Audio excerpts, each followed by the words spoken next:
ግዜያዊ ምሕዳር ናይ ትግራይ ግዜኡ ውድእ ስለ ዘሎ ስለዚ ሃይጃክ ክንገብሮ ተባሂሉ ሽርሒ ይሽርሓልና ኣሎ ሽርሒ ይሽርሓሉ ኣሎ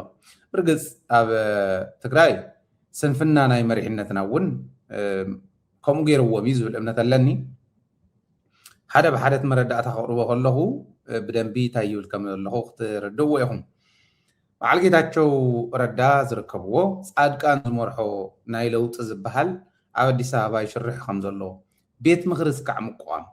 በፂሖም ከም ምኳኖም ትስንፍንኦም ትድንቁርንኦም እምበር ክገብርዎ እዮም ኢለ ኣይኮነን ህዝብን ሰራዊትን ህዝብን መንግስትን ህዝብን ውድብን ከመይ ይናበብ ከም ዘሎ ካባይ ላዕሊ ዝርድኦ ሰበይ ክህሉ ምክንያቱ ለይትን መዓልትን ኣብ ምንታይ ኣለኹም ኢልና ስለንሓትት ማለት እዩ ለዚ እቲ ድንቁርንኦም ሓደ ዕሪና ክንሕዞ ዘለና ኣነ ሕዚ ማለት ፀርፊ እውን ከይመስለኩም ሽሞም እየ ዝፅውዖም ዘለኹ እዚ ናይ ድንቁርና እዩ ግዜያዊ ምሕዳር ግዜኡ ይእክል ስለ ዘሎስ እታ ግዜ ምስ ኣኸለት ስልጣን ንሕና ክንሕዛ ተባሂሉ ጉያ ህዝቢ ትግራይ እቲ ስልጣን ናይ ህዝቢ ምዃኑ ዘይተረድኡ ዝኸዱ ሰባት ምዃኖም ደናቁር እንተበልናዮም መግናን ኣይኮነን እዚ ናይ ድንቁርና እውን ድንቁርና ስለ ዝኾነ ማለት ስለዚ ኣብ ኣዲስ ኣበባ ሓድሽ ምምሕዳር የቋቁሙ ከም ዘለው መረዳእታታት ይወፅ ኣለው ኣብ ማሕበራዊ ሚድያ እውን ይልጠፉ ኣለው ኣብ ናይ ፈነወ ሚድያ ኣብ ሬድዮታት ዋዜማ ንኣብነት ኣሕሊፍዎሉ ኣብ ማሕበራዊ ሚድያ እውን ኣብ ብዙሓት ነጠፍቲ ማሕበራዊ ሚድያ ከሽክርከር ውዒሉ ኣሎ እቲ ሽርሒ ግን ኣነ ውሽጢ ምሽጥሩ እንታይ እዩ ዝብል ክሓትት መኪረ ዝረኸብክዎ መረዳእታ ከካፍለኩም ጀነራላት እውን ዘለውዎ ፖለቲከኛታት ኢና ባህልቲ እውን ዘለውዎ ጉጅለ ምዃኑ ትዝቋቁም ዘሎ እብቶም ብላዕሊ ዝመርሑ ጻድቃን ጀቤ ወደንጥሩ ኣሰፋ ኣብርሃ ወዲ ሸብር ዘለውዎ ኮይኑ ኣብ ትሕቲኦም ዘተሓባብርዎን ፓርቲታት ኣለዋ ሰብ ከዓ ዘምፃሎም ቤት ምክሪ ክትኮና ኢኽን ተባሂለን ብላዕሊ ንሳቶም እንዳመርሕወን ትግራይ ሰኢሉ በቃ ቶ 10 ሚልዮን ህዝብስ ክንድኡ ዝኣክል ዝንዕቅዎ ምዃኖም ሕሰው እንደይ ናይ ዝኣክል ክንዕቕና ከለው እዮም በዓል ጻድቃን በዓል እከሊተይ ኣዲስ ኣበባ ከይዶም እግሪ ኣብይ ኣሕመድ ዝሓፅብ ዝነበረ ኩራምሑሽ ተኣኪቡ ኣብ ትግራይ መፅኡ መንግስቲ ክምስርት ይኸይድ እዚ ብርግፅ ኣብ ልዕሊ ታደሰ እውን ዘለዎም ፅልኢ ንሱ ሓደ ግዜ ንዕኦም ክረኽቦም እንከሎ ስለንፈልጥ ስለንርድኦ ጌጋ እዩ ዝገበርካዮ ኢልና ነውፅ እውን እንዲና ዘይተረድኦም ዲ ኮይኑ ወይስ ኣድቫንቴጅ ክወስድ እየ ሙስሊም ኢሉ ናቱ እውን ጌጋ ኣለዎ ናይቱ ሰራዊት እውን ናይቱ ውድብ እውን ጌጋ ኣሎ ኢለ እየ ዝኣምን ኣነ እቲ ጌጋ ናይ እዚኣቶም ሰራውርዮም ዝበሃሉ ኩሎም እዚ ፀረ ህዝቢ ስለ ዝኾነት ስራሕ ቀዲሞም እውን ኣብ ትግራይ ኮይኖም ጀሚሮምዎ ዝነበሩ እዩ ፀረ ህዝቢ እዩ መጀመርያ ቤት ምክሪ ንህዝቢ ሸምካ ክትህቦ ከለካ ፀረ ህዝብነት ካረጋጊፅካ ኣለካ ድሕሪኡ ኣብ ልዕሊ ህዝቢ ትግራይ ህዝቢ ከፅነት ይፅዕር ንዘሎ ጨፍጫፊ ጉጅለ ሓጊዝካ ክትከይድ ከለካ እዚዩ ፀረ ህዝቢ ኮንካ ኣለካ ድሕሪኡ ምስሩ እውን ናቱ መሳርሒ ኮንካ ጥራሕ ተይኮነ ብረት ኣልዒልካ ህዝብካ ክትጭፍጭፍ ክትከድ ከለካ እውን እዚኣቶም መርኣያ ናይ ጨፍጫፍነቶም እዮም እዚ እናተገበረና ሃለወ ምስዚኦም ዝሰርሑ ሰባት ብምልኦም ኣዲስ ኣበባ ቦታ ተመቻችልኩም ይንዑ እስካዕ ዝበሃሉ ፀጥ ኢሎሞ ናቶም ሰራውር ኮይኖም ለይትን መዓልትን ግዜያዊ ምሕዳር ታይወሰነ ሕወሓት ታይወሰነ ሰራዊት ታይወሰነ ዘብፅሕሎም ዝነበሩ ሰባት ካብ ትግራይ ኣዲስ ኣበባ እስካዕ ዝወፁ ስቕ ይብልዎም ሕጊ ደየለን እዩ ትግራይ ብሕጊ ተሓደ ክቕፃዕ ከሎ ተሓደ ካብኡ ይምሃር ከምኡ ነይሩ ግን እዚ ናይ ሕዚ ምምሕዳር ክንጠልፍ ኢና ዝብሉ ዘለው ክገብርዎ እዮም ኢለ ኣይኮነን ከምዚ ክንብል ከለና ዋ ሞደደቢት እንተሕሊፍዎ ደኣ ከምዚ ማለት እዩ ሞደደቢት እንተቕሪቦም ማማ ከምዚ ደኾን ተሸዊዶም ደኾን ይኾኑ መራሕትና ኢሉ ዝሓስብ ዝሰግእ ኣይሰኣንን ስለዚ እስካዕ ክንድኡ ዘስግእ ነገር የለን ኣብ ትግራይ ሕዚ እንደውም ብፍላይ ከዓ ሕዚ ኣምሓራ ሓሊፎም በበይ ገሮም ክመፁ ዓፋር ሓሊፎም በበይ ገሮም ክመፁ ዓፋርን ኣምሓራን ምስ ትግራይን ምስ ኤርትራን ምስ ሱዳን ከዓ እዚኣተን ተጠርኒፈን እቲ ፅምዶ ዝፍጠር ዘሎ ይትረፍ ደንሶም ተኣብይ ኣሕመድ ከምፆ ዝኽእል ፅንሕ ኢልና ክንሪኦ ኢና ከም ዝበለ ሚሳይል ዶ ከም ዝበለ ድሮን ሒዘ መፅእ ክጭፍጭፋ እየ ዝብሎ ዘሎ ንሱውን ንኸይኸውን ይተቃልሲ ኣብኡ ዘስግእ የለን ትሽርሖም ግን ህዝቢ ክፈልጦ ክእል ኣሎ ኣብ ማሕበራዊ ሚድያ ነጠፍቲ ሒዞም ኣብ ማሕበራዊ ሚድያ እንዳደናገሩ ኣብ ልዕሊ ህዝቢ ትግራይ ከም ዝበለ ጭካነ ካብ ምንታይ ክበቁል ከም ዝኽእል ኣይርዳእን ምክንያቱ እዞም ሰባት እዚኦም ገሊኦም ተጋደልቲ ኮይኖም ህዝቢ ትግራይ ንመንነቱ ንክብሩ ከመይ ከም ዝተቃለሰ ከመይ ከዓ ፀላእቲ ከም ዝሰዓረ ዝፈልጡ ሰባት እዮም ለዚ ብፃድቃን ዝምራሕ ጉጅለ ምኳኑ እና ኣብ ሓራ መሬት ዝብልዎ ሕዚ እኳ ወደን ጥሩ እውን ባዕሉ ይብሎም ነይሩ እንታይ ዳ ጥራሕኩም ተሪፍኩም ይብሎም ነይሩ ተወዲኦም እዮም ዳርጋ ኣትዮም እዮም ናብ ትግራይ መፅኦም እዮም ገሊኦም ከዓ ካብኡ እውን ጠፊኦም ከይዶም ኣብ ዝተፈላለየ ከባቢ ዝተወተኑ ኣለው እዮም ስለዚ ሓራ መሬት ዘለው ፀጥታ ገይሮም ክጥቀሙ ኣዲስ ኣበባ ዘሎ ኣብ ካሊእ ከባቢታት ኢትዮጵያ ዘሎ መንእሰይ ከዓ ገፊጦም ከምፅዎ እሞ ናብቲ ሓራ መሬት ዝበሃል ዝኒሄ ክሕውሱ መናእሰይ ብግዲ ክእትዉ ማለት እዩ ከም ዝበልክዎ ፃድቃንን ጀቤን ኣሰፋ ወዲ ሸብር ወደን ጥሩ ዘለውዎ ምዃኑ እዚኦም እንዳመርሕዎም እዚኦም ኮማንድ እንዳገበርዎም ታደሰ ግዝዩ ስለ ዝኣኸለ ይብሉ ግዝያዊ ምሕዳር ክንርከብ ኢና ግዝያዊ ምሕዳር ክንርከብ ከለና ቤት ምኽሪ ክህልዎ ስለ ዘለዎ ቤት ምኽሪ ኣቋቂምና ኢና ኣብቲ ቤት ምኽሪ ክህልዋ ዝተባሃላ ፓርቲታት ፓርቲ እንተኮይነን ማለት እዩ ፓርቲታት እውን ዝሓቆፈ ሓቆፋይ ዝኾነ መንግስቲ ክንሰርሕ ኢና ይብሉ እሞ እተን ፓርቲታት ኣብቲ ቤት ምኽሪ ኣለዋ ይብሉ ስምረት እውን ፓርቲ እዮም ዝብልዋ ዓረና ዝበሃል እውን ኦረዲ ጠቕሊሉ ከይዱ ኣሎ ድሕሪኡ ብሽም ባይቶና ዝቕልዱ ቆልዑ ኣለዉ ባይቶና ኣብ ትግራይ እኒሃ ብሽም ባይቶና ዝቕልዱ ቆልዑ እውን ዘለውዎ ሰብዓ እንደርታ ዝበሃል ዘለዎ ቃንጫ ሓቂ ኣነ ናይ መን ምዃና እውን ኣይፈልጥን መነመን እዮም ሰርቲፊኬት ተቐቢሎሞ ኣይፈልጥን ፓርቲ ከምዘይኮና ኩለን ንርዳእ ኢና ካብ ስምረት ሓዊሱ ስምረት እውን ሓዊሱ ዓረና በሎ ዓረና ቀደም ክጅምርዎ ከለዉ ፓርቲ ነይሩ እምበር ድሕሪኡ ፓርቲነቱ ካብ ዘርግፍ እኺሉ ማለት ነዊሕ ግዜ ገይሩ ባይቶና እውን ኣብ ትግራይ ዘላ ባይቶና ዝብሉ ዘሎ ሰብዓ እንደርታ ኣታክልቲ እዩ ኣታክልቲ ማለት እዩ ተክልቲ ሃይለ ስላሴ ማለት እያ ሰብዓ እንደርታ ማለት ካሊእ የብላ ደድሕሪኡ ዝውጠጡ ዝኾኑ ቆልዑ ኣበልን ካሊእን ዝቦም ታፍተን ናይ መረፃ ቦርድ ዘውፀን ክህሉ እዮም ግን ካሊእ የብሉን ቃንጫ ሓቂ ትበሃል እውን እኒሃ ኣይዶኖ ናይ መን ምዃና እዚኦም ሰርቲፊኬት ዘውፅኦም እዚኣቶም እኒው ይብሉ ኣብ ውሽጢ ትግራይ ግን ነቶም ዝምልከቶም ኣካላት ዝሰደድ ኩሎም ሰዲድ ኣለኹ ቅድሚ ዛ ሸው እዚኣ ቅድሚ ሓደ ሰዓት ኣነ ሰዲድ ኣለኹ ኣብ ውሽጢ ትግራይ ንእከለ ኣለዉ ኢሎም የውፅዎም እዮም እዚኦም ኣነ ይዛረቡም ኣይዛረቡም እከለ ኣለዉ ኢለ ኣይዛረብን ይሃለውዎ ብዘየግድስ ንክፃረ ኣለውዎ ኢሎም ፅሒፎም ኣለዉ ግን ክፃረ ስለ ዘለዎ ወል ነቲ ክፃረ ዝኽእል ነቲ ዝምልከቶ ኣካል ሰዲድና ኣለና ማለት ሰዲድ ኣለኹ ኣነ እዚ ኣፃርዮም ኣብ ልዕሊ ህዝቢ ከብፅሕዎ ዝኽእሉ ግፍዒ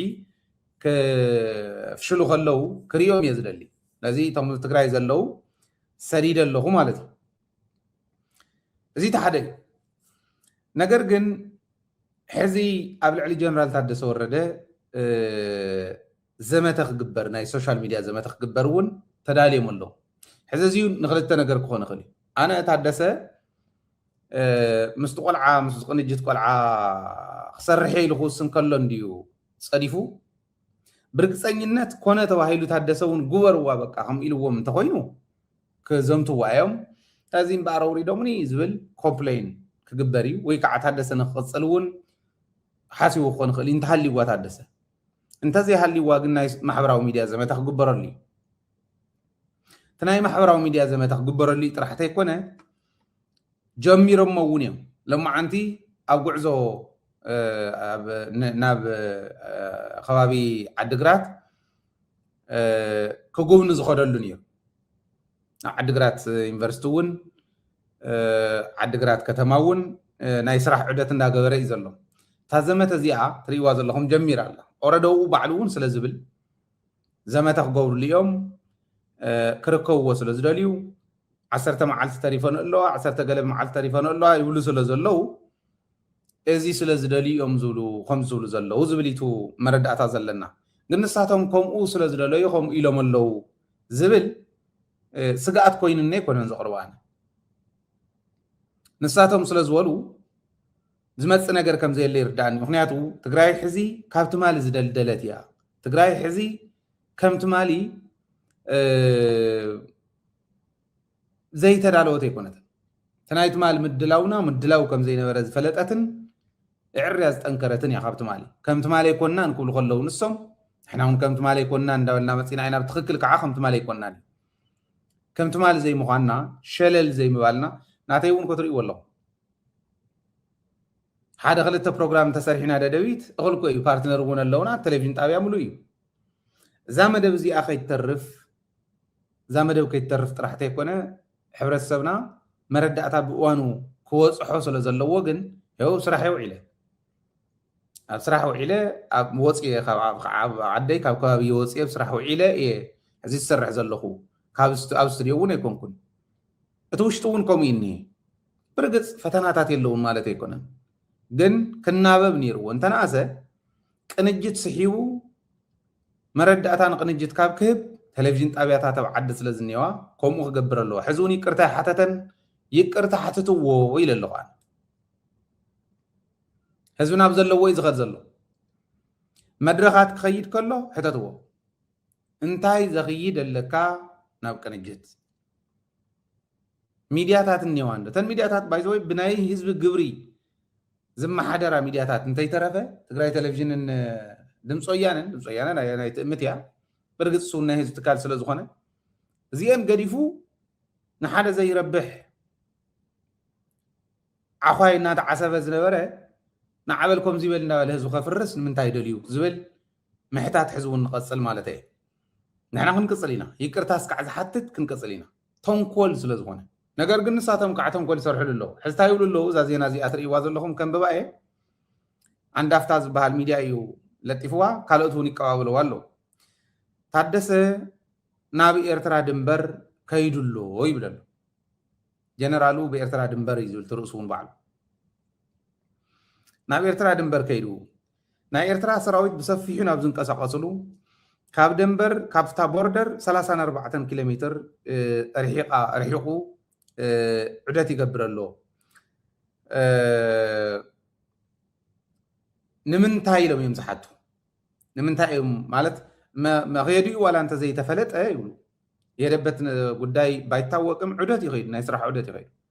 ባይታወቅም ይብሉ እሶም ግን ለምን እንደሄደ ብዙም ጥርጣሬ ጭረዋል ብዙሕ በቃ ማለት ብዙሕ ሰብ ንክጠራጠር ገይርዎ ኣሎ ይብሉ ክልተ ሰሙን ምስ ተረፎ ታደሰ ናብዚ ከባቢ እዚ ናብ ድንበር ንምንታይ ከይዱ ይብሉ እሞ ታደሰ ንኤርትራ ከይዱ ከም ዝነበረ እውን ይገልፁ ኣብ ብዙሓት ካልኦት ማሕበራዊ ሚድያ እዚኣ ከዓ መሰረት ገይሮም ማለት እንዳወሰኹ እንዲኦም ዝኸዱ እዚኣ መሰረት ገይሮም ዝሰርሑ ዘለዉ ታደሰ ንኤርትራ ከይዱ ከም ዝነበረ እውን ይገልፁ ማለት እዩ ንኤርትራ ከይዱ ከም ዝነበረ ታደሰ ንኤርትራ ከይድ ይትረፍ እሞ እቲ ዝኸይድ እኒሄ ፅምዶ ደጊፍዎ ዶ ይደገፎን እውን ኣይተፈለጠን ግና እዩ እስካዕ ሕዚ ብዝኾነ ኮይኑ ግን ኣብ ልዕሊኡ እውን ከምዚ ይዘምትሉ ኣለዉ ማለት እዩ ታዋና ዕላማ ናይቲ ሕዚ ዘሪአኩም ዘለኹ ዜና ብዋናነት ንሳቶም እውን ዝሓሰብዋ ታደሰ ክዚኡ ትእክለላ ስለዚ ናይ ታደሰ ግዜ ምስ ኣኸለት እታ ስልጣን ክንረከብ ኣለና ኢሎም ዝሓስቡ ብፃድቃን ዝምርሑ ዝኸድዎ ዘለዉ ከም ምኳኑ እዩ ምስዚኡ ዝኸይድ ድሕሪ ክልተ ሰሙን ክንወራ ኢና ንትግራይ ዝብል ዜና ኣውፅኦም ኣለዉ ባዕሎም ትማሊ ንእሽትለን ዜና ሓሊፍና ነርና ናይ ትማሊ ዜናና ናይ ትግራይ ሰራዊትን ግዜያዊ ምምሕዳርን ሰራዊት ኢትዮጵያ ናብ ትግራይ ከም ዝኣቱ ተነጊርዎም እዩ ኣብ ቀረባ ከኣቱ እዩ እተን ሒዝዎን ዝነበረ ካምፕታት ብፍላይ ናይ ሽረ ናይ ዓዲግራትን ናይ መቐለን እዚአን ብህፁፅ ከኣቱ እዩ ጥራሕቲ ኣይኮነ ኦረዲ እቲ ዝገብሮ ዝነበረ ምንቅስቃሳት ክገብር ተዘራሪቦም እዮም ተነጊርዎም እዩ እሶም ከዓ ኣሜን ኢሎም ከይዶም እዮም እያ ትብል ናይ ትማሊ ዜናና ሎሚ ነዚኣ ዓውስቲ ከቢሎም ሕዚ ኣብዚ ዝመፅእ እቲ ኣብዪ ኣሕመድ እዚ ምሳሌ ለምፂ ኣለኹ ገለምፂ ኣለኹ ዝብሎ ዘሎ ብደንቢ ጌርና ክንትንትኖ ኢና ሕዚ ድሕሪ ክልተ ሰሙን ክንወርር ኢና ዝብል ዝመፀ ብምልኦም እቶም ኣብ ቀረባ እዋንን ኣብቱ መጀመርያ እዋናትን ዝኸዱ ጀነራላት ትግራይ ተመዲቦም ተወዲኦም እዮም እዞም ትርእይዎም ዘለኹም ኣርባዕቲኦም ብሓደ ግዜ ብቀረባ እዋን ዝኸዱ እዮም ወደባታ ቁርብትላን ቅድም ኣቢልዎም እቶም ሰለስተ ከዓ ድሕሪኡ ዝሰዓብዎ እዮም ትማሊ እውን ናይዚኦም ተኣኪቦም ኣብ በረኻታት ራያ ኣብ መሳፍቲ ኪሮስን ካልኦትን ተኣኪቦም ተኣኺባ ነፂግናዮ ዝወፃና ከምዚ ስለ ዝበልና እዩ ክንስዕር ኢና ክንዕወት ኢና ይብል ነይሩ ወደባታ እናተዛረበ ትማሊ ርኢኩም እየ ናይ ትማሊ ፕሮግራምና ከይድኩም ረኣይዎ ብዋናነት ሕዚ እዚኣቶምን ካልኦት ቀዲሞም ዝኸዱን ጀነራላት ተመዲቦም እዮም ትማሊ ናይ ጉዕሽ ገብረ ነጊረኩም እየ ብፀለምቲ ተመዲቡ ኣሎ እዚኦም ተመዲቦም ምሽዋ ኮይኖም ንትግራይ ከጥቅዕዋ ይኽእሉ ዶ ናይ ብሓቂ ከምኡ ጌርካ ዝሰዓር ተዝኾን ተኣኪቦም ተደሚሮም ኩሎም ክንዲ ዮሃንስ ገብረ መስቀል ይኾን ተደሚሮም ኩሎም ተቐጥቂጦም ትግራይ ስለ ዝኸድዕ እንተዘይኮይኑ ብጅግንነቱ ፍሉጥ እዩ ምንም ጥርጥር የብሉ ታባ ወያነ ፅንዓት ምስክር እንዳልና ኢና ኩሉ ግዜ ነቕርብ ዮሃንስ ገብረ መስቀል ናብ ደቡብ ትግራይ ሰራዊት ሒዙ መፅኡ መዓት ሰራዊት ሒዙ መፅኡ ተቐጥቂጦም ኩሎም ቶም ከይዶም ዝኔው ሕዚ ክንደ ይኾኑ ኢለኩም ዋላ ሳሙራ እውን ምስኦም ተቐጥቂጡ ኣይኾኑ ፍሉጥ እዩ ትግራዋይ ብድሕሪቱ ገይሩ ይቃለሰሎ ዝነበረ ፍሉጥ እዩ ትወዲ ተቐጥቂጦም እውን ክንደ ይኾኑ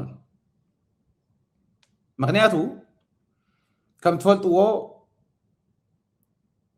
ማለት ወታደራዊ ኮማንድ ዝህቡ ዝነበሩ ሰባት ኣይኮኑ ኣብዛ ናይ ትግራይ ናይ ሕዚ እንተዘይኮይኖም መብዛሕትኦም ኣብ ካሊእ ስራሕ ኣብ ናይ ስታፍ ስራሕ ዝነበሩ እዮም መብዛሕትኦም ስታሊን ለጢፍዎ ርኦ ኣለኹ ጉዕሽ ገብረ ሓኪም ነይሩ ይብሎ ናይ ሰራዊት ሓኪም ፈለስተ ኢድ ግዛዕ ምዛዕ ዝሕግም ይኾን ዳር ሓኪም ተዝኾን ሕክምና መኸፈተ ወደን ጥሩ ኦፕሬተር ነይሩ ይብልዎ ንሱ ብዙሕ እውን ኣብቱ ኦፕሬሽናት ብዙሕ ዝነበረ ስለ ዘይኮነ ብዙሕ እውን ኣይውረየሉን ኣይፍለጥን እውን ነይሩ ሕዚ ኣብዛ ናይ ሕዚ ኩናት እዩ ዝኾነት ግዜ ወፂኡ ተዛሪቡ ተባሂሉ ዝተፈለጠ እምበር ብዙሕ ንፈልጦ እውን ኣይነበረ ብዝኾነ ተቐጥቂጦም ክንዲ ዮሃንስ ገብረ መስቀል ኣይኮኑን ዝብል ኣነ ጥራሕ ተይኮንኩ ንስኹም እውን ትስማዕምዑሉ ይመስለኒ ግን ዮሃንስ ገብረ መስቀል ዝኩሉ ዓሳስ ገሰስ ሒዙ መፅኡ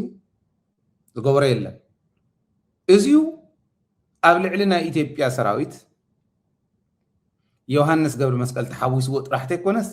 ኣብ ልዕሊ ናይ ኢትዮጵያን ዮሃንስን ሻዕብያ እውን ተሓዊስዎ ዝነበረሉ እዋን እዩ ዝብል ዘሎ ሕዚ ሻዕብያ የለን ሻዕብያን ትግራይ ዝወግእ ሻዕብያ ኣይኮነ ስለዚ ሻዕብያ ንባዕሉ ክብል ሕዚ ምስ ትግራይ ኮይኑ ዝዋጋእ እዩ ንሻዕብያ ኣሚንና ግን ማለት ኣይኮነን ሻዕብያ ብድሕሪት ተዘይወጊእዎ ሰራዊት ትግራይ እንታይ ክገብሮ ከም ዝነበረ ነቱ ዕሱብ ሰራዊት ኢትዮጵያ ዓምባኹ ሰራዊት ኢትዮጵያ ፍሉጥ እዩ ኦረዲ ብተግባር ዝረኣናዮ ስለ ዝኾነ ከምኡ ስለ ዝገበሩ ክስዕሩ እዮም ከምዚ ክገብሩ እዮም ኣይኮነን ማለት እዩ ውርደት እዩ ንዖም ውርደት እዩ ታሪኾም ዕድመ ንእስነቶም ሙሉእ ዝሕለፍሉ ታሪክ ገኒዞም ብደቦም እንዳሃለው እዮም ገኒዞም ዝቀብርዋ ዘለው እዚኣ ክትግበር ኢና ንርኢ ዘለና ጉዕሽ ገብረ ፀለምቲ ምምዳቡ ንሪኦ ምናልባሽ መሬት ትግራይ እውን ባዕሉ ዝዋጋእ ምዃኑ ግን ይፈልጦ እዩ እሞ እንተዘይዋረዱ ይሕሾም እዩ በዓል ወድን ጥሩ ተመዲቦም እዮም በዓል ከበደ ፍቃዱ ተመዲቦም እዮም ሕድሕደን ተመዲበን እዩ እዚ ምምዳብ እቲ ድሕሪ ክልተ ሰሙን ክወርር እየ ዝብሎ ዘሎ ኣብዪ ኣሕመድ ብፕሮፓጋንዳ ጀሚሮም እዮም ኣፍሪካን ኮንፊደንሻል ዝብል ትማሊ ዘውፆ በዓል ሲሳይ አጌና በዓል ግዛዕ ምዛዕ ይመላለስዎ ኣለዉ ኢትዮጵያ ሰራዊት ትግራይ እንደሚገባ ታወቀ እንደዚህ ያለ ለእያንዳንዱ የትግራይ ጀነራል ተነግሮታል ታደሰም እንዲነግራቸው ተነግሮታል ህወሓትም ተነግረዋታል ዘይብልዎ ይብሎም እዚ ጥራሕ ግን ኣይኮነን ፕሮፓጋንዳ ይጀምሩ ዳ እምበር በዓል ጌታቸው እውን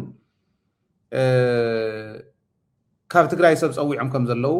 ለማዓንቲ ሓበሬታ ሰሚዐ ኣለኹ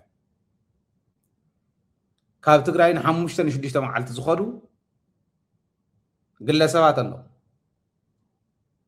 ንሓሙሽተን ሽዱሽተ መዓልቲ ዝኸዱ ግለሰባት ተቆፃፀሩ እስከብ ኤርፖርት ኣብ ኤርፖርት ይኹን ኣብ ካሊእ ይኹን ብርግፀኝነት የዛረብ ዘለኹ 100% ዘረጋገፅክዎ እዩ ንሓሙሽተን ሽዱሽተ መዓልቲ ዝኸዱ ግለሰባት እኒሁ ነዚኦም እንተዘይሒዝኩም ኣይኺዶ ኣይኮነን እኮ ይፈለጡ ድሓን ከይዶም ኣብኡ እንታይ ከም ዝሰርሑ ክትትል ይገበረሎም ስለዚ ከም ፀዊዖም ኣለዉ ስልጠና ክወሃበለይ እኮ እዩ ናብ ትግራይ መሊሶም ክእተውዎ ሓሶት ምቕባል ከመይ ምዃኑ ዓድኻ ምሻጥ ከመይ ምዃኑ ንኣብዪ ኣሕመድ ምግዛእ ከመይ ምዃኑ ባንዳነት ከመይ ምዃኑ ዕሱብነት ከመይ ምዃኑ ከሪእዎም ማለት እዩ ከምህርዎም ካሊእ ተኣምር የብሉን ስለዚ ብዋናነት እዚ ይገብሩ ኣለዉ ኣምባሳደር ፍስሓ ዝበላ ሓንቲ ዝሕለፈ ሓንቲ መልእኽቲ ኣላ ንሳ ክእንግደኩም እሞ ንምንታይ እንግደኩም እንድሕር ናይ ብሓቂ ከምቲ ኣብዪ ኣሕመድ ዝብሎ ዘሎ ካብ ራሻ ዘምፃኽዎ ኣለኒ ካብ ኣዘርባይጃን ዘምፃኽዎ ኣዘርባይጃን እኳ ሓሲ እዩ እምበር ማለት ንባዕሉ እውን ከመይ ገሮም ሊጡ ከም ዝመፀ እውን ዝገርም እዩ እቲ ኩነታት ንሳ ስለ ዝኾነ ኣብታ ናይ ኢራን ጉዳይ ክተጋጥመላ እዋን ስለ ዝኾነ ንኣዘርባይጃን ዝኸደ ንሱ ሓሶት እዩ ዝብል እምነት እዩ ዘለኒ ካብ ካሊእ ግን ኣምፅኡ ክኾን ይኽእል እዩ ካብ ራሻ ይብል ኣሎ ካብ ራሻ ኣምፂና ኢና ሚሳይላት ኣምፂና ኢና ድሮናት ኣምፂና ኢና ይብል ኣሎ ንዓና ኸ ዕፅዋት ደየንሰን መን ይዓፅይዎን ወርቂ ናይ ትግራይ ሸይጡ ናይ ራሻ ድሮን ተምፅኡ ናይ ራሻ ሚሳይል ተምፅኡ እቲ ወርቂ ናይ ትግራይ ንኣብዪ ኣሕመድ እኳ ኮይኑዎ ክነምፀሉ ዘይንኽእለሉ ምክንያት የለን ስለዚ እዚዩ ብኡ ንሓዞ ድሓን ፀገም የብሉን ግን ምስ ሃገር እዩ ዝገጥም ዘሎ ምስ ኤርትራ እውን እዩ ዝገጥም ዘሎ ባይዘወይ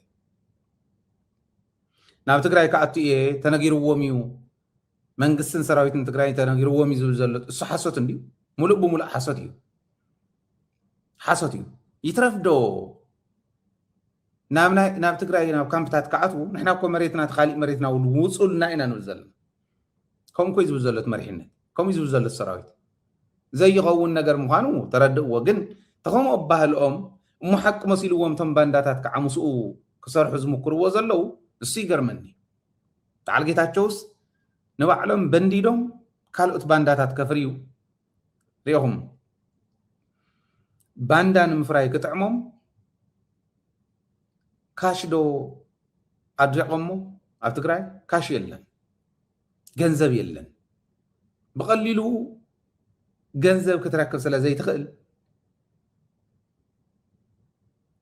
ገንዘብ ብሓራፃ ብኻሊእ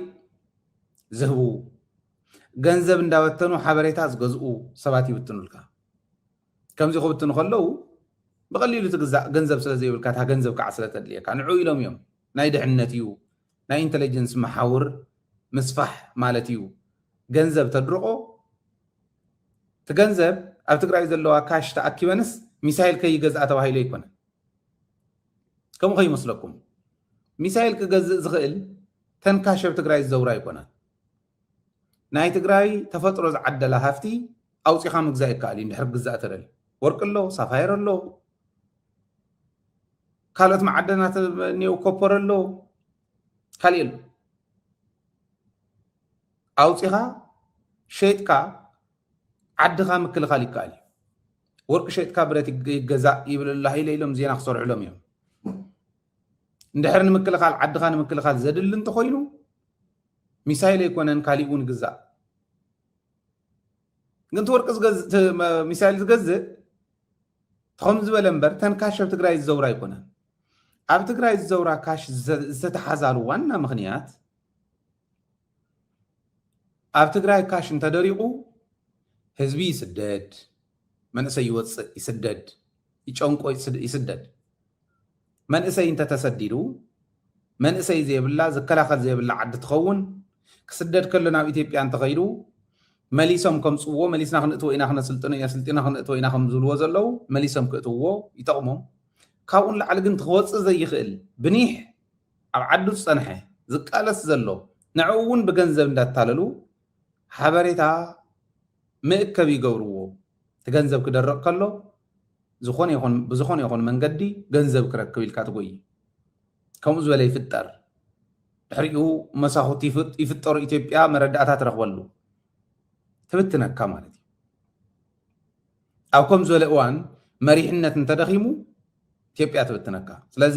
ንዕይቱ ካሽ ምእራይ ስለዚ ሚሳይል ገዚአ ይብል ኣሎ ካብ ራሻ ኣምፅአዮ ካብ ዩናይትድ ዓረብ ኤሚሬትስ ኣምፅአዮ ካብ ካልኦት ከባቢታት ኣምፅአዮ ይብል ኣሎ ወል እሞ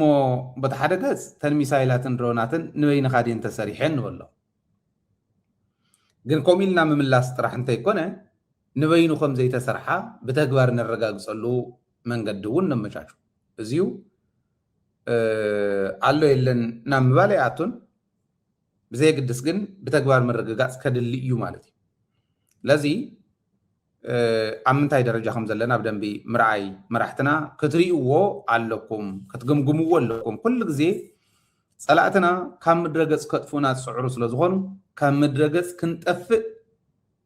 ብዘይኽእል ጥራሕ እንተይኮነስ እዞም ፀላእቲ ቀዲሞም እንተኾነ ቀዲሞም ብዝገድፍዎ ተዘይኮነ ግን እንተተጋጊዮም እንተጀሚሮምማ እታ ምጥፋእ ናብ ባዕሎም ከም ምኳና ብዘረጋግፅ መንገዲ ክኾን ክኽእል ኣለዎ እቲ ምድላው እዩ ዓብይ ነገር ንሱ እዩ ኣምባሳደር ፍስሓ ዝሕለፋ ዝበሉ ከምዚኣ እንግደኩም እሞ ክንሓልፍ ኢና ናይዚ መረጋገፂ ትዝሐሸ ትዝበለፀ ሰላም እዩ ሰላም ከዓ ብውዕል ፕሪቶርያ ገይሩ ይፍፅም ከምዘይ ምዕዳል ኮይኑ ውዕል ፕሪቶርያ እውን ኣይፍፅምን መሬትኩም ኣይመልስን ህዝብኩም እውን ብወጊሉ ይህለቅ ዝብለና እንተኮይኑ መንግስቲ አዲስ አበባ አወጀ ህዝቢ ትግራይ ክነበር ኣለዎ ስለዚ ኣብ ህዝቢ ኮኒ ጠጠው ኢልካ ህዝብኻ ምድሓን ንዓርስኻ ምድሓን ማለት እዩ ኤግዛክትሊ ዚያት ሓቂ ስለዚ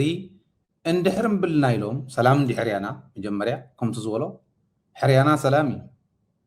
ሰላም ኢና እንደሊ እንዳበልና ኖ ኩናት ክንከፍተልኩም ኢና እንተ ኢሎም ግን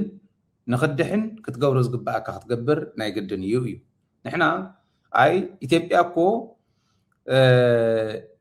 ንሕወሓት እምበር ንተጋሩ ኣይኮነትን ኢሎም እውን ይሰብኩን ኣለዉ ከምኡ ይብሉ ኣለዉ ንሕወሓት እያ ትወቅዕ ሕዚ ሕወሓት ካብ ምድረ ገፅ ናይ ምጥፋእ ስራሕ ኢና ክንሰርሕ ናይ በዓል ጌታቸው ስራሕ እውን እዩ ሕልሚ እውን እዩ ናይ ፃድቃን ሕልሚ እውን እዩ ሰምዕዎ ነርኩም ጦርነት ክንከፍት ኢና ኣብ ሓፂር ግዜ ክንውድኦ ኢና እቲ ወንጀለኛ ጉጅለ ይብል ነይሩ ንመን ከታልሉ መን ትዝታለል ሕዚ ንሕና ይኮናን ኢትዮጵያውያን እውን ፈሊጦሞስ ይምልስሎም እኮ ነይሮም ምግብም ሳይገባለት የነበረው ህወሓት አይደለም የትግራይ ህዝብ ነው ቲፒኤልኤፍ ባለቤት ሊሆን አይችልም የትግራይ ህዝብ እንዴት ቲፒኤልኤፍ በመቤት የትግራይ ህዝብ አብሮ ካለ ብለን ካሰብ ማለት የትግራይ ህዝብ ነው ጦርነቱ ላይ ብለን ካሰብ ነው ጦርነቱን የተዋጋው እያልኩ አይደለም ታርጌት የተደረገው የትግራይ ህዝብ ነው እያልኩ ነው ጸጉራ ልወጥ ሲባል የነበረው የቀንጅብ እዛ ቆልዓ ኢሃፓ እያ ናይ ኢዴፓ ድም ዝበሃሉ ናይ በዓል ልደቱ ኢሃፓ ይኮነ ኢሃፓት ናይ ቀደሚ ኢዴፓ እያ ኣብቲ ክርክር ዝተወሰነ ሓሳብ ኣቕሪባ ነይራ ድሕሪኡ ሚድያታት የቕርብዋ ኣለዉ እሞ ብድፍረት እቲ ዝነበረ ብሓቂ ተቕምጦ ኣላ እቲ ሓቂ እዚኣ እያ ሃይለ ጥራሕ ኣይኮነን ዛ ሃይለ እንተዛሪብዎ ኦኬ ሃይለ ትግራዋይ ስለ ዝኾነ እዩ ወይ ሃይለ ዝኾነ ይኹን ውዳበ ናይ ትግራይ ክውቃዕ ስለ ዘይደሊ እዩ ብኻሊእ እውን ዋላ ሕወሓት እውን ኩሉ ንኽእል ዘይብልዎ ስለ ዘይብሎም እዛ ቆልዓ ግን ሕወሓት ኣይኮነትን ጥራሕ እንተይኮነ ትግራዋይቲ ኮይና እውን ኣይኮነትን ብግልፂ እታ ዝነበረት ተቕምጥ ኣላ حز زمتصون كافت زنبر زخفأ نايب علنا شكانات ون تحوسوه نايب علنا خدعت ون تحوسوه خمس خون عيت التراتر قبل عليه تجراي شكان شاف زوات قل سبات كم مخانم زحاتي قل صوم كونيرو I don't know زيد دالك وصلت سنة حمبر بزح قرب نيره كالي تعرفوا جن تسفين قصك قليس وان صارك عندي زمر حتى حزين مسافته الزلا ودابه قبل عليه حزب تجراي زلوا وصلات هايلي يكونن تقدم تردو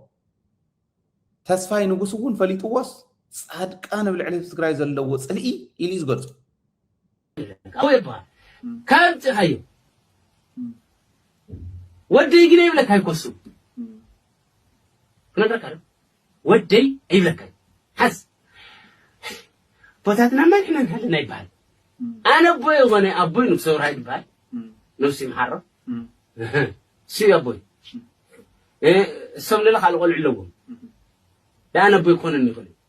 حد صارك انا ابونا يبال لا انا ابوي يكون يصارك ندق يا ابو حفظ ايو درايا تقراو انت يا فالتنا ترجع عندنا انا كلهم يبلك هاي بتعمي صفون لو حزنون لو قلبون لو نوتو اني تمام تقرا يدلو لك الله ابزون لو ابزي لو ابزي صادقان اب تقراو اي دلو صليت نغرك هاي فطر له همي بل بلصني صحيح سكت قيد نعايسي اسر ليلو من فدان اسر ليل انا كل من امصيك امريكا شعبي قتل اليوم انا يمصي واحد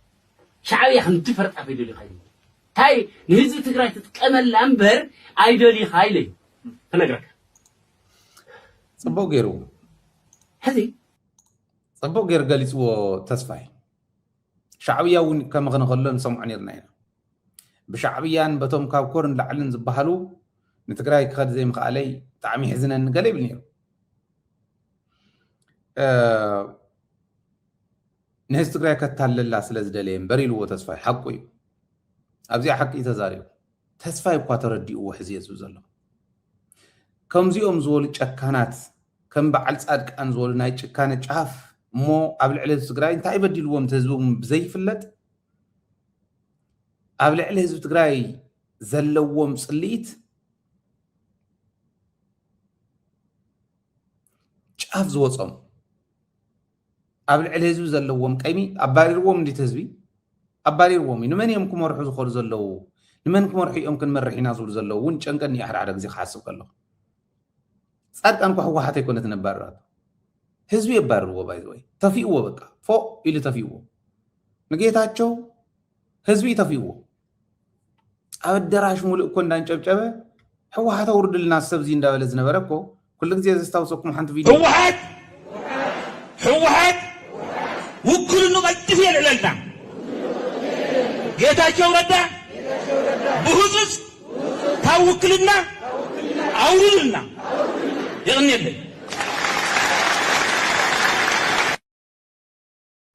ከምዚ ነይሩ ህዝቢ ጌታቸው ይኹን ጻድቃን ይኹን ህዝቢ ይባርሩ ነተዘባረሮም ህዝቢ ከገዝኡ ይኮኑ ዝመጽ ከመሓድሩ ይኮኑ ዝመጽ ህዝቢ ከበልዑ ወይም ዝመጽ ብርግጸኝነት ነህዝቢ ትግራይ ሓልዮም እንተዝኾኑ ስልጣን ነይራ እንድያ ታዝነበረት ስልጣን በአግባቡ ተጠቂሞም ዝነበረ ሓይሊ ደገ ይኹን ውሽጢ ይኹን ዘሎ ሓይሊ ናይ ትግራይ ወዲቦም كساغرنا كوم خال نيرم ابي يعدل دوايوم نيرم ابي يعدل تعدل كتقومو غنا يكون اندليم نيرم تعدل ابي احمد باغواو كتقوملو ابي احمد كنغسلو زوصح جنسايد كدمسسلو ازي ام صريح ملا بتغوار زرعنا يو يزارب زلو بعيننا زرعنا يزارب زلو نزيونا تقاليسنا زين السناس كعن مسل تقاليسنا كم زيون زولا قعزي ناب تقراي موسيقهم قم حدري لسجئ خي مسلكم زارب زلو حزي ክንፈልጦለና ከይንታለል ዋላ ሓደ ሰብ እንተተታሊሉ ንኣብነት ኣብርሃም በላይ ተወሰነ ገንዘብ እትሎም ዘታለሎም ቆልዑ ነይሮም ኣብ ዝሓለፈ ኣብ ደደቢት እውን ነሪኦኩም ዝነበርና ገንዘብ ሂቦም ብገንዘቡ ዘታልልዎ ገንዘቡ ዓፅዮም ሓልዮም ገንዘብ ዝሃቡ መሲሎም ህዝቢ ኣታሊሎም ከይበልዕዎ ኢና ሕዚ ንቃለስ እምበር ትግራይ መፅዮምማ ይትረፍደ ጻድቃን ይትረፍደ ጌታቸው እቶም ምስኦም ደድሕሪኦም መሲልዎም ዝኸዱ እውን ተመሊሶም መፅዮም ትግራይ ከመሓድሮ ኣይኽእሉን መፅዮም ይቅርታ ኢሎም በደለኛታት ምዃኖም ህዝቦም ከም ዝበደሉ ግን ህዝቦም መፅዮም ይቅርታ እንተኢሎም ጥራሕ ይኸውን ማለት እዚ ተሓቂ ለዚ ዘስግእ ነገር ኮይኑ ኣይኮነን ክፍለጥ ግን ኣለዎ ንምንታይ ወላ ሓደ ሰብ ወላ ክልተ ሰብ ክሽወድ የብሉን ዝብል እምነት ስለ ዘለኒ እየ ዘቕርቦ ዘለኹ ማለት ኢና እዚኦም ዘለዎ እዩ ሕዚ ከታልሉ ክምኩሩ ከለዉ ሚድያታት እንዮም ሒዞም መጀመርያ ሚድያታት ትሪእዎን ነርኩም ኢኹም ሓደ ጻድቃን ከምዚ እዩ ጌታቸው ከምዚ ንዓቶም ደግፎም ዝኸዱ ዝነበሩ ሚድያታት እንተይተረፈ ጻድቃን ቴድሮስ ጸጋይ እንተይተረፈ እውን ኮይኑ ናይ ጻድቃን ግብረ ከፈሊጥዎ ኢና ትግራያ ቲዲኤፍ ይፍረስ ምባል ዋላ ፕሪቶሪያ ስምምዕነት ይፈጸም ቲዲኤፍ ይበተነለይ ህዝብ ትግራይ ከዓ ንኻሊእ ጥቅዓት ተቃላዓይ ይኹን ምባል ማለት እዩ እዚኣ ንጀነራል ጻድቃን ኢሉ ዝድግፍ ትግራዋይ ኣእምሮ ዘይብሉ ዕስለ እዩ ካሊእ ሽም ክህቦ ኣይ ትክክል እያ ትክክል እዩ ስለዚ ህዝቢ ተረዲእዎም እዩ ዋላ ተታሊሉ ነበረ ቱ ኣብ ናይ ጌታቸው ዶ ናይ ጻድቃን ዶ ጎን ኣለኹ ዝብል ዝነበረ እንተይተረፈኹም ትሕዝ ዝረኣኹሞ ማለት ተረዲእዎም እዩ ኩሉ ተረዲእዎ ኣሎ መዓዝ ተረዲእዎም ዋላ እዚ ሕዝስ ቲዲኤፍ ይፍረስ ክብል ከሎ ትሒዙ ዝተረድኦ እንድዩ ሕሪ ዘሎ ሽሩሩ እዩ ዝብሎም ብርግፅ ግን ንሱ ናይ ባዕሉ እዩ ፀገም የብሉን ብዝኾነ ኮይኑ ግን እታ ፀገም ተረዲኣቶላ ናይ ጻድቃን ሽርሒ ዘይተረድአ የለን ሕዚ ታቆፀርናዮ እኮ መፂና ሃይለ ኣብቲ መጀመርያ ከልዕሎ ከለኹ ቁርዲድ ኢልዋ ሃይለ ኢሎም ኣብ ልዕለይ ፀርፊ ዘይለጠፈ ሰብ ኣይነበረ ካብ ቁርዲድ ንላዕሊ ኮይኑ ምስ ረኸብዎ ግን ካብ ቁርዲድ ንላዕሊ እንዳገበሩ ስእሊ ናይ ቁርዲድ ገይሮም ገፅ ናይ ጻድቃን እንዳገበሩ ዝልጥፉ ናይ ማሕበራዊ ሚድያ ትርእዩ ኣብ ዝኸድናየን መድረኻት ዋላ ዝሕዚ ተዋፊርና ኣላ ዝኔና እውን በቢ ዝኸድናየን መድረኻት ንሪአን ኣለና ኣነም ዝኸድ ኩለን መድረኽ ጻድቃን ዝበሃል ግብሪ እከ ዘይብል የለን ናይ ቀደም ተቃላሳይ ይኹን ናይ ሕዚ ተቃላሳይ ይኹን ዲያስፖራ ብምሉእ ናይ ጻድቃን ግብሪ እከ ፈሊጥዎ መን ኣሎ እስከ ሕዚ ናይ ጻድቃን ዝድግፍ ዝዓበደ እንተዘይኮይኑ ዕስለ ከምቱ ቴድሮስ ዝበሎ ዕስለ ኮይኑ እንተዘይኮይኑ ዝደንቆረ ኮይኑ እንተዘይኮይኑ ጥዑይ የእምሮ ዘለዎ ሰብ ንጻድቃን ክድግፍ ዝኽእል ሰብ ዋላ ሓደ ግለሰብ የለን የለን ምናልባሽ እንተሃልዩ ኣብ ውሽጢ ዘይተዛረበ እንተሃልዩ ክሓፍር ክሓንኽ እዩ ዘለዎ ክሓንኽ ኣለዎ ውሽጢ ክሓትት ክኽእል ኣለዎ ጥዕና ኣይኮነን እዚ ስለዚ ብዋናነት ጻድቃን ይኹን ጌታቸው መንም በዓል ደሸብር ይኹኑ በዓል ጉዕሽ ገብረ ተመሊሶም ያመፅኦም ሕዝስ እንታይ ክገብሩ እዮም ከም ዝበለ መወዳእታ ዕድመ ታሪኾም ዝገዙ ዝብል የተሓሳስበኒ እዩ ይቅርታ ኢሎም ናብ ህዝቦም ተዝምለሱ መሓሾም ነይሩ ምስ ኣብይ ኮንካ እትውረር ትግራይ ምስ ኣብይ ኮንካ ትድፈር ትግራይ ግን የላን ከሲርኩም ክትተርፉ እምበር ብዘይ ምንም ጥርጥር ብዘይ ምንም ስግኣት የዛረቦ እትውረር ትግራይ የላን ይትረፍ ደሎሚ ከባቢና ዘየስግእ ኮይኑ እየስግእ ክብል ከለኹ ከምቲ ቀደመ ኣይኮነን በምሓራ ዝመፀና ብዙሕ ኣይክኾንን ፋኖ ተሰማሚዑ ይሰርሕ ኣሎ ብዓፋር ዝመፅእ ብዙሕ ኣይክኾንን ናይ ዓፋር ሓይልታት ተሰማሚዖም ይሰርሑ ኣለዉ እቶም ዝበዝሑ ከዓ ኮይኖም 16 ክፍለ ጦር የብሉን ናይ ዓፋር ፍሉይ ሓይሊ ብኡ ሰራዊት ክእቱ ተዘይኮይኑ እኹላት እዮም ዓዶም ንምክልኻል بعويو إرترا نيتيوبيا زريا كلتا هاجر ካልኦት እውን ወሲኸን 7-8 ኮይነን استواصو ناي كالوت ون توسيخو ايكونان حز خزمتانا تزميتن نافتن حز زولكون كلن بحوار زبتن حيلي زمن شو عنريو جن انتهى يولي مسلكم حزب بروباغندا حزب غتالو حسب خلو معراب تግራይ كيملس معراب تግራይ نخيملس زغبر زلوس شعبيه ايو ويون اذا غبده فقار بعل زولي يهو معراب تግራይ ጸለምትን ምእታው ከይተሓስቡ ኢሉ መምርሒዎም ትቤለ ሃይኒ ምንታይ ይኾም ኢልዎ معراب تግራይ ክንኣቶ ይደልን ሻዕብያ ካብ ፌደራል መንግስትን ላዕሊ ክንኣቶ ይደልን ሻዕብያ ንምንታይ እዩ ክንኣቶ ዘይደሊ ሻዕብያ ምክንያታት ኣለዎ ምዕራብ ትግራይ ሲ ሕሞራሲ ኤርትራ እዩ ዝብል ኣተሓሳስባ ዘለዎ እዩ ናህና እዩ እዚ ኣተሓሳስባ ደገ ምድር ምላሽ ኮይኑ ደገ ምድር ምላሽ ኤርትራ እዩ ዝሓስብ ሓይሊ ብኻልኣይ ከዓ መዋስንትና ኣምሓራ እዮም ዝሓስብ ሓይሊ ትግራይ ይኮነን ወልቃይት እዩ ዝሓስብ ሓይሊ ስለዚ ምዕራብ ትግራይ ከይትደልዩ ነቕነቕ ኢልኩም ምዕራብ ትግራይ ከይትዋግኡ ኢልዎ መምርሒዎም ስለዚ ምስ መኸተ እውን ኣይራኸብ ምስ መኸተ ኣይራኸብ ምክንያቱ እንታይ ኢልዎ ንፌደራል መንግስት ንብልፅግና ምስ ወደቕናዮ ብዛዕባ ምዕራብ ትግራይ ክንመያየጥ ኢና ኢልዎም ስለዚ ድሕሪ ይኸድ ፌደራል መንግስት ብልፅግናስ ይውደቕ እሺ ሰውደቕ ትግራይ እንደገና ምስ ኤርትራ ፋኖ እንዲ ክገጥም ሰምሓራ ትእቅዶም ኩዚ ኮይኑ ስለዚ ትፅምዶ ንናይ ኤርትራ ረብሓ እንተዘይኮይኑ ንናይ ህዝቢ ትግራይ ረብሓ ሓንቲ ፋይዳ እዩ እዚኣ በሉ ተባሂሎም ተረኛ ከበደ ፈቃዲ መፅኡ ሕዚ ኣነ አይደን ክነገር ኣለዎ ዶ ይብሉ ነው ይፈልጥን ግን ሻዕብያ ኣብ ምዕራብ ትግራይ ዘለዎ ኣነ እስካዕ ዝርድኦ እስካዕ ሕዚ ተዘራሪቦምሉ ዝተባሃለ እውን እንታይ ተረፈ ክነግረኩም እዩ ክነገር ዝኽእል ክነግረኩም እዩ ግን ቅድሚኡ ከበደ ሻዕብያስ ምዕራብ ትግራይ ንኽምለስ ኣይፈቅድን እንዲ ዝብለና ዘሎ ሓቂ ኣበይ ኮይኑ ኢኹም ዝብለና ዘሎ ከበደ هايت تلوجوكم من قدم تردينا يا خن قالس لي ولا نخبر دغيف قالس انت حليو شعبيه معراب تግራይ መጀመሪያ የተምልስዎን ንቀደም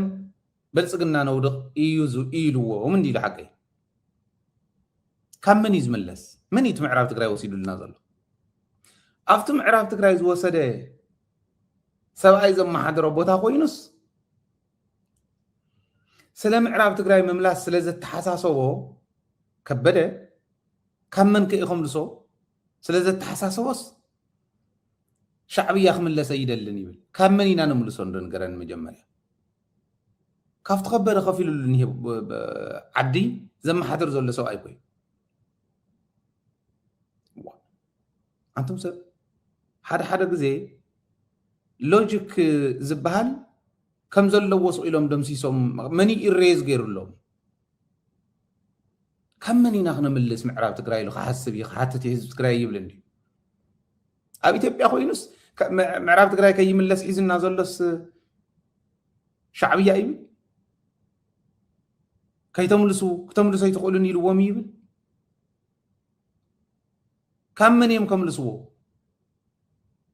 ولا هم إلو انتقوين شعبية ون ካብ ከበደ ሻዕብያ ይሓይሽ በዛ ጉዳይ እዚያ ምክንያቱ ሻዕብያ ንብልጽግና ነጥፋ እዩ ይዝብ ዘሎ ነቲ ዝወሰደ ነቲ ምዕራብ ትግራይ ንኸይምለስ ናብ ፌደራል እውን ጣቢቕ እየ ኣለኹ ዝብለና ዘሎ ደጊፉ ዝኒሄ ከበደ ካብቲ ሕዚ ዝገብራ ዘሎ ሻዕብያ ተዛሪብዎ ዝብለና ዘሎ ይሓይሽ شعبيا مجمريا نبلصقنا نطفايو نتزوسللكم نطفايو دحريو معراب تግራይ ከተምልሱ ኢሉ እንተ ኮይኑ ከም ኣይኮነን ዝበለ ነግረኩም ያነ ግን ካብ ከበደ ሻዕብያ ይሓይሸሎ ማለት ኮይኑ ተናሰን ትዝወሰደልና ይጥፈሉ ከበደኮ መሬትና እውን ከይነምልስ ማሕለኻ ኮይኑ ናይ ቃልሲ ዕንቅፋት ኮይኑ ናይ ቃልሲ ናይ ምዕራብ ናይ ምምላስ ኣብቲ ሕሉፍ ዝገበሮ ኣነ ይስሪ ዘሎ ምዕራብ ከይምለስ ተመዲቡ እንዲ ምድብ ሒዙ እንዲ ከበደ ምድብ ሒዞም እንዲም በዓል ጉዕሽኩም ተዓተው ዝብሎ ዝነበሩ ምዕራብ ከይነምልስ ክከላኸሉ እኮ እዮም ምድብ ሒዞም ምዕራብ ከምልሶ ኣይኮነን ምድብ ሒዞም ካብ ምን ከምልስዎ ሓንቲ ደብዳቤ እኮ እያ ትመልሳ ምዕራብ ኣብይ ኣሕመድ ፍቓድ እንተዝኾን ነይሩ ምዕራብ ከይምለስ ዕንቅፋት ምዃኖም ጥራሕተ ይኮነስ ነቲ ምዕራብ ዝወሰደ ድጋፍ ኮይኖም ናቱ ጦር ኣዘዝቲ ኮይኖም ክመፅሉ ኣይኮኑን በዓል ከበደ ኮይኖም እዩ አንታ ናይ ውርደት ኮይቱ ዘለውዎ መን ይንገሮም ከምዚ ኢሉ እዚ እቲ ጉድ ትግራይ ተሸኪማቶ እኒሃ ጉድ እዚ ሻዕብያ ምዕራብ ትግራይ ኣይተምልሱን ኣይበለን ብርግፅ እዛ ወረ እዚኣ ዝወፀት ኣብ መቐለ ብዘለው ግለሰባት ዝተወሰኑ ሰባት ንፈልጥ ኢና ኢሎም ዝፈልጡ ዶም ኣይፈልጡም ብዘየግድስ ነጊሮምና ኢሎም ዘውፅዋ ወረ እያ ነይራ ሓቲትና ኣላ እውን ኢና ናይ እንተመፅኡ ብልፅግና እንተመፅኡ ጦርነት ክኸፍት እየ እንተኢሉ ቦዚን ይጀምር ከከራኽሮም ክእል እዩ ምዕራብ ትግራይ እንተይተመለሰ ዝቕፅል ዘሎ ክረምቲ ፍፁም ኣይኸርምን ምዕራብ ትግራይ ክነምልሶ ኢና ተመዛበልትና ክንመልስ ኢና ትግራይ ሙሉእ መሰል ዓርሰ ውሳነ ክተኽብር እያ እዚ ውሳነ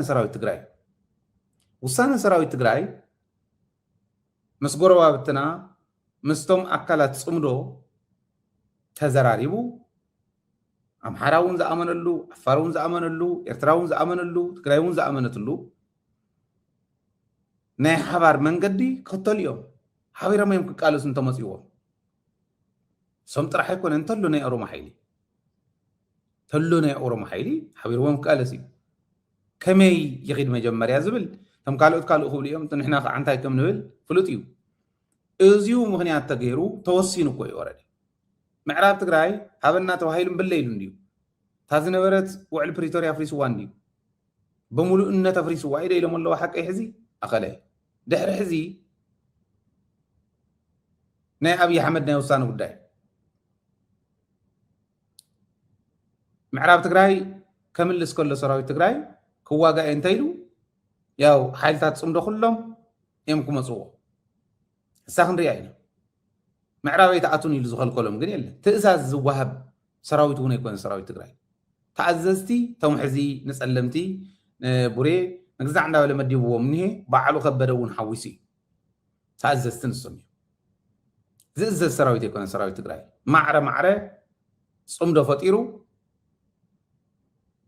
ዘለዎ ደጊፉ ዘይብሉ ተደጊፉ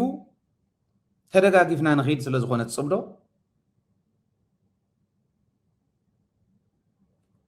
በዚያ እዩ ዝኸድ ዘሎ እቶም ምሕሽካር ዘይስልችዎም ግን በዓልካ ክኢልካ ክትከድ ከለካ ዓርስካ ክኢልካ ክትከድ ከለካ ትሕሽከር ዘለካ እዩ ዝመስሎም ከምኡ ዝመስሎም ይብሉ እኮ እዮም ሓደ ሓዲኦም ሕዚ ሓደ ባንዳታት ወላ እንደ ደቢት ዝብልዎ እንደራዩ ደደቢት ጁባ ሃይለ እዩ ዝኸብሎ እንተሓጊዝኒ እውን ህዝበ እዩ ዝሕግዘኒ ተን ኣብ ዩቱብ እውን ሱፐር ታንክ ሱፐር ስቲከር ትገዝእወን ኣባላት ኮንኩም ትሕግዙና ዶኔት ግበሩ እንተኢልና እውን ዶኔት ትገብርዎን እዚአን እንተን ሓገዝ ካብዚኣ ወፃኢ ሃይለ ጥር ትብል ገንዘብ ሂወየ እየ ዝብል ወይ ረኺቡ እዩ ዝብል እንተሃሊ ይምፃእ ይመጉተን ናብ ቅድሚ ህዝቢ ኢለ ዝሕሽከሩ ሰባት ግን ምሕሽካር ዘይስልችዎም ሰባት ግን ሃይለ እውን ዝሕሽከር ዘለኹም ትኸምኦም እዩ ዝመስሎም ቶም ንኣብይ ኣሕመድ ዝሕሽከሩ ዘለዉ በሪሮም ጠፊኦም ኣብይ ኣሕመድ ዕቁበና ኢሎም ኣብ ቀምሽ ኣብይ ኣሕመድ ዝተዓቆቡ ንሻዕብያ ሽጎይታይ እንዳበለ ዝግዛእ ዘሎ እዩ ዝመስሎም ክውሰን ከሎ ዝኾነ ይኹን ነገር ተኸራኺርካ እዚ በዚ ተባሂሉ ተኸራኺሮም ሪኦም እዮም ክውስኑ ንሱ ከዓ ስለ ዝኾነ እሱ ንቅድሚት ክንሪኦ ኢና ኤኒወይ እዚ ይብል ሓንቲ كبر حلفا ناي هايل ليبانوس تملكت نرأيها بعد جيتاچو قريبي 380 مليون وسيد እንዳለው ንምንታይ ነው ጣሲድኩም ብናይ ማኸተ መኪና ይሉ ነፋሪት ይሉ ጌታቸው ቀሪው ቀሪው አነ የሊ ኸየል ደብረጥያ ጠያቀ የለ 380 ሚሊዮን ካብ ደስ የዝመጣ ቅርሺ አወሎ ዝብል ተላዒ ምክንያቱም ጌታቸው ክርከም ተሎ ካብ ተረኮ ዶክመንት ፕሬዝዳንት ኮይኑ ምስተረኸ ኣብ ተሰሓብ ፀንሑ ይሪው ጌታቸው ስለዚህ ካብ ኩሉ ስጥራሕ ይኮን ካብ ደስ የዝመጣ መኻይን እኮ ንመኸተት ሃይልን ተሸይጠል ኣመቐለ عملت ይፍለጥ እዩ ዝመፀ ቅርሺ እውን ይፍለጥ እዩ ኣብኡ ዝተሰርቀ ገሪፍካም ብዝመፀ ይፍለጥ እዩ እዚ ባዕሉ ንሰባት ክልክም እዩ እስኻ ለይዋ ከበል ስለዚ ክግምገመ ይድለን እዚ ይገምገመ ይተባህለን ግን ሪኢኹም ሓደ ሓሶት ምዃኑ ትዝብሎ ዘሎ መረዳእታ ኦረድ ጌታቸው እውን ባዕሉ ኣነ ዘይፈልጦ ደብረጽዮን ዝፈልጦ ደብረጽዮን ዘይፈልጦ ኣነ ዝፈልጦ የለን ኢሉ ኣብ ሪከርድ ሒዝናዮ ኢና ኩሉ ግዜ እነቕርበሉ ግን ኣብ ተሰሓብ ዝረኸቦ ወረቐት እዩ ኢሉ ዝሞተ ፕሬዚዳንት እኮ ይኮነን ነይሩና ፕሬዚዳንት ሞይቱና ይኮነን እኮ ተኪኡ ጌታቸው ኣብ ተሰሓብስ ወረቐቱ በቲኑ ዝኸድ ፕሬዚዳንት ኣይኮነን ደብረጽዮን እዩ ፕሬዚዳንት ተናእሰ ሰነድ ከመይ ይተሓዝ ከም ዝበለ ሰነድ እንታይ ክገብር ከም ዝኽእል ጠንቂቑ ዝፈልጥ ከመይ ይርከብ ንመን ይርከብ እውን ጠንቂቑ ዝፈልጥ ናይ መኸተ ዝበሃል እውን ብደንቢ ብውሕሉል መንገዲ ሰኒዱ ዝሓዘ እዩ ፕሬዚዳንት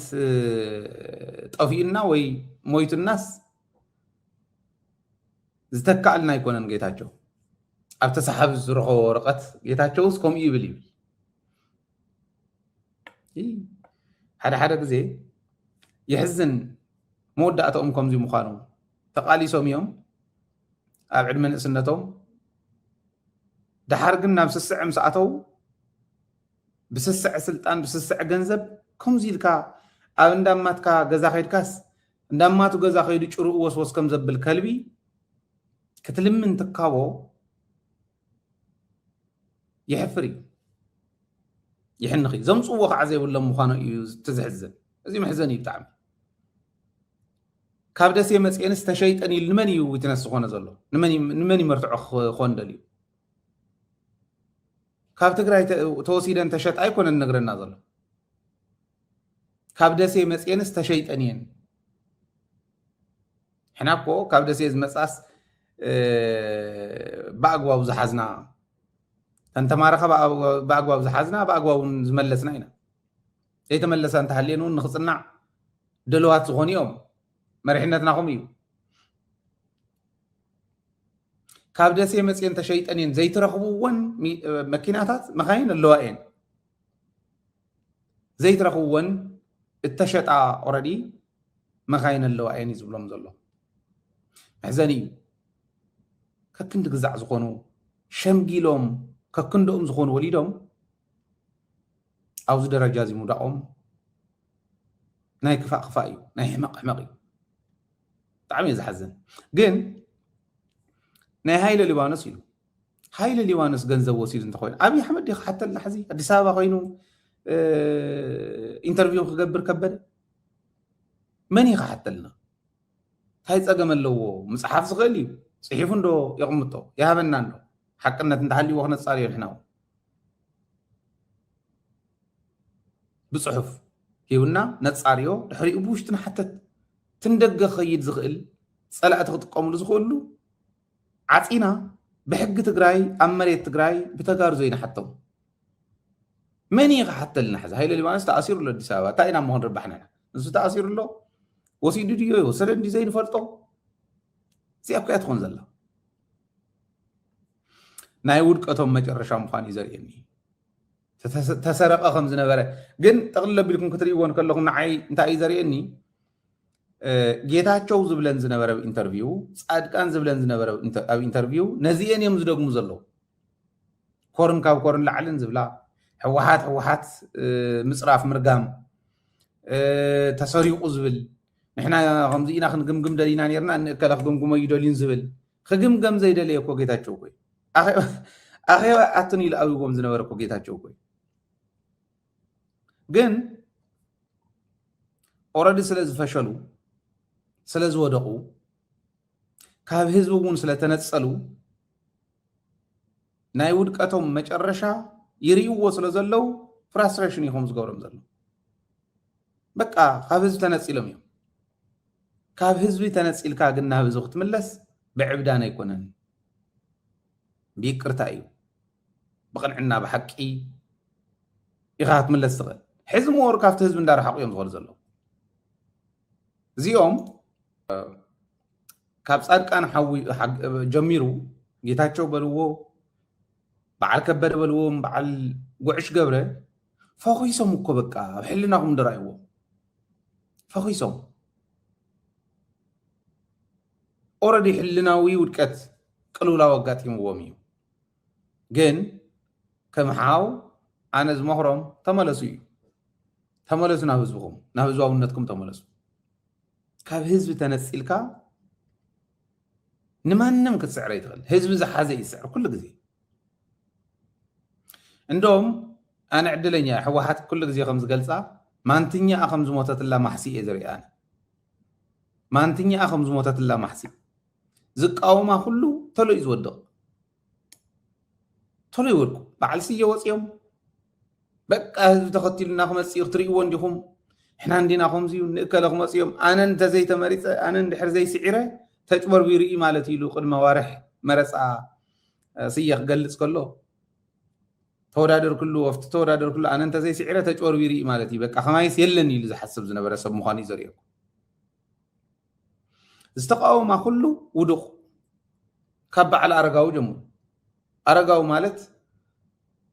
كنتي تازود تدرهم مسيلو يزر رايون حزب تግራይ بጫማ بسند بزناي بشبك ጫማ ዝوقع عدታት ونسو نعيو بعل قدي زراعين رايو دحري يزوص بعل بسرات مار رايو ليبا زبال بزخدو مالتي دحري يزوص بعل سي رايو حنساو ناس يقولوا من حنساو كالي يقولوا من رمتا دامو نعوم زي تقاومهم تزبي حزمو ديم ጨፍልቆም حزمون حزب تግራይ قليل زخيم ززوص فوكسي جن بغالي من قد خا تريو خلهم ففوكسو مغلال سلا تخيل كون خالي تاود كم زل حماق الا نصادقان كواس سمايات ثقيل وزن وره حزبي قرديد كوينو قرديد لنا يكو حزبي نحنا هون اكل حزب سلا زغنا قرديد لوت حزبو تواريرهم تاكيو مفتي اخوينهم كم تحزب الواز اللو سلا زولو زم صولو خمزه الا بدن بخفلت وخل الله ومي